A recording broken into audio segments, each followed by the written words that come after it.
Everyone. तो आज की वीडियो में आप सबका स्वागत है। तो जैसा कि हमें बहुत सारे कमेंट आए हुए थे कि दीदी आपने अपनी प्रिपरेशन कैसे स्टार्ट की और हमें अपनी प्रिपरेशन कैसे स्टार्ट करनी चाहिए और प्रिपरेशन के दौरान हमें बुक लिस्ट कौन सी रखनी चाहिए। तो आज की वीडियो में हम यही बात करने वाले हैं। हालांकि मैं आप सबको सॉरी बोलना चाहूंगी कि आपने बहुत सारे कमेंट किए, पर आपको पता है कि मेरा अभी आईबी वाला मेडिकल और डीवी का प्रोसेस चल रहा है, तो उस कारण थोड़ा डिले हो गया और मेडिकल में भी थोड़ा एक्स्ट्रा टाइम लग गया, तो मैं वीडियो भी नहीं बना पाई और उसे अपलोड भी नहीं कर पाई।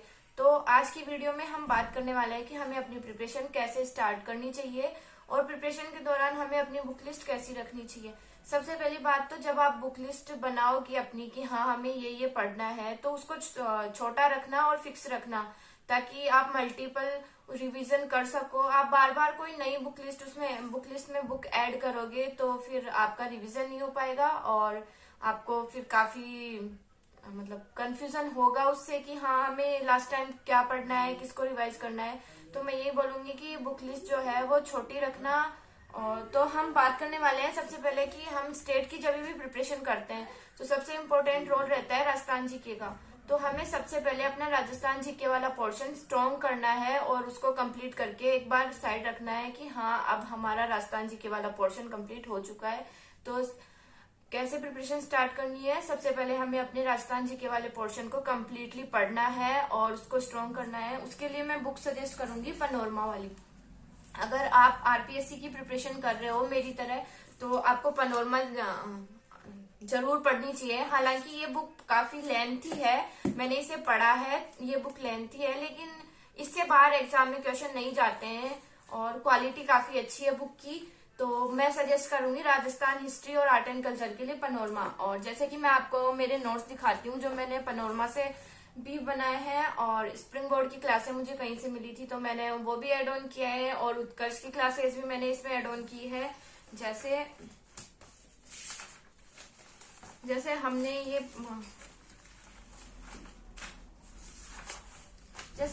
पढ़ा था 1857 की क्रांति, हमने बुक से बनाए, क्लासेस से बनाए। फिर जैसे मैंने एक्स्ट्रा क्लासेस ली और टेस्ट सीरीज ली, मुझे एक्स्ट्रा पॉइंट मिले तो मैंने उनको इस तरह से ऐड ऑन कर दिया, ताकि जब भी मेरा नेक्स्ट एग्जाम हो और इनमें से कोई क्वेश्चन ऐसा ना हो कि हाँ मेरे नोट से बाहर जाए। हालांकि बहुत सारे क्वेश्चन ऐसे होते हैं जो हम नए फेस करते हैं, लेकिन जब भी हम अपने नोट्स को अपडेट कर लेते हैं दूसरे टेस्ट सीरीज से या फिर दूसरे कंटेंट से, तो चांस कम रहते हैं कि हाँ आउट ऑफ सिलेबस रहेगा कि, और जो आपके आउट ऑफ सिलेबस रहेगा वो मोस्ट ऑफ दी कैंडिडेट्स के बाहर ही रहेगा।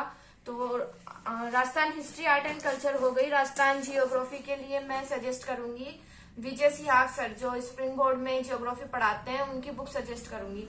हालांकि मैंने अपने नोट्स बना रखे हैं जियोग्राफी के भी, फिर भी मैंने इसमें भी एड ऑन किया है। सर की जो अभी नई अपडेटेड बुक आई है वो भी मैंने पढ़ी है, अभी वो मेरी कंप्लीट नहीं हुई है, मैंने उसको आधा पढ़ा है, लेकिन उसमें जो भी मुझे एक्स्ट्रा पॉइंट लगे तो मैंने उनको एड ऑन किया है।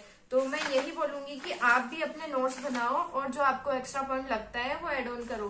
तो हमने Rajasthan art and culture history के लिए सजेस्ट की है पनोरमा, और जियोग्राफी के लिए सजेस्ट करूंगी विजय सिहाग सर जो स्प्रिंग बोर्ड में पढ़ाते हैं, उनकी राजस्थान जियोग्राफी की बुक। और इंडियन जियोग्राफी के लिए मैंने कोई बुक पढ़ी नहीं है, इंडियन जियोग्राफी के लिए भी मैं अपने नोट्स ही पढ़ती हूँ, और नोट्स भी किसी एक कोचिंग के नहीं है, मैं मल्टीपल टीचर से पढ़ी हूँ, और जैसे मुझे लगा कि हाँ कोई नया एक्स्ट्रा पॉइंट है तो मैंने उनको एड ऑन कर रखा है।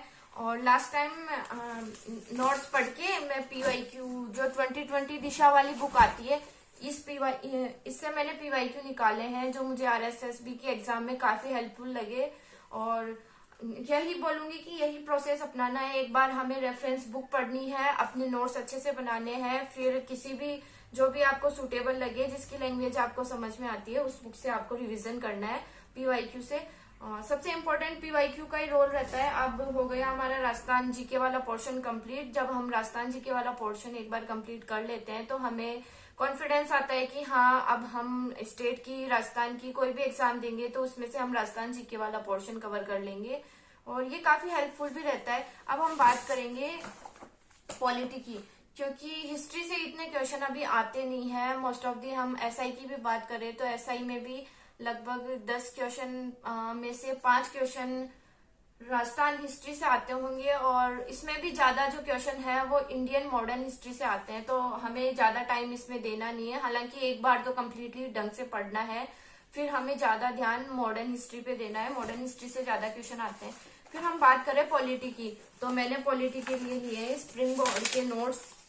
स्प्रिंग बोर्ड के नोट्स लिए हैं मैंने पॉलिटी के लिए, तो मैं इसी से मल्टीपल रिवीजन करती हूँ। और इसमें भी देखो मैंने अपना एड ऑन किया है, जैसे ये देखो मैंने अपने नोट्स एड ऑन किए हैं। इसमें जो इसमें मुझे नहीं लगे वो मैं एक्स्ट्रा पॉइंट लिख लेती हूँ और एक्स्ट्रा पॉइंट को यूं एड ऑन कर लेती हूँ। ये सबसे अच्छा तरीका है पढ़ने का कि आप किसी भी बुक से पढ़ो, वो फिक्स रखो कि हाँ मुझे इसी बुक से पढ़ना है और इसी बुक से अपना रिवीजन करना है। लेकिन मुझे कोई एक्स्ट्रा पॉइंट मिलेगा अगर, तो मैं उसको एड ऑन कर लूंगी। जैसे वो थी मेरी इंडियन पॉलिटी, और ये स्टेट पॉलिटी के लिए भी मैंने ले रखे हैं स्प्रिंग बोर्ड के नोट्स। इन स्प्रिंग बोर्ड के नोट्स के अलावा मैंने सेरेमिक अकेडमी के भी जो सर है उनके भी नोट्स लिए हैं। वो काफी अच्छी पॉलिटी पढ़ाते हैं, और उनका यूट्यूब पे वीडियो भी रखा हुआ है, पूरा वीडियो है जिसमें उन्होंने इंडियन पॉलिटी भी करवाई हुई है और स्टेट पॉलिटी भी करवाई हुई है।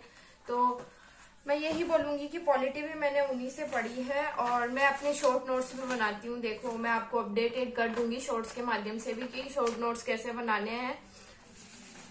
पॉलिटी हो गई, हिस्ट्री हो गई, जियोग्राफी हो गई, तो और फिर मेरे पास बचता है इकोनॉमिक्स। तो मैंने इकोनॉमिक्स के लिए कपिल सर की बुक ली है, कपिल सर बूस्टर अकेडमी की बुक ली है। अभी आप इससे पढ़ सकते हो क्योंकि फेब में नया इको सर्वे आने वाला है, तो राजस्थान का जो इको सर्वे है वो हमें कम्प्लीटली फरवरी में जो नया आएगा वही पढ़ना है।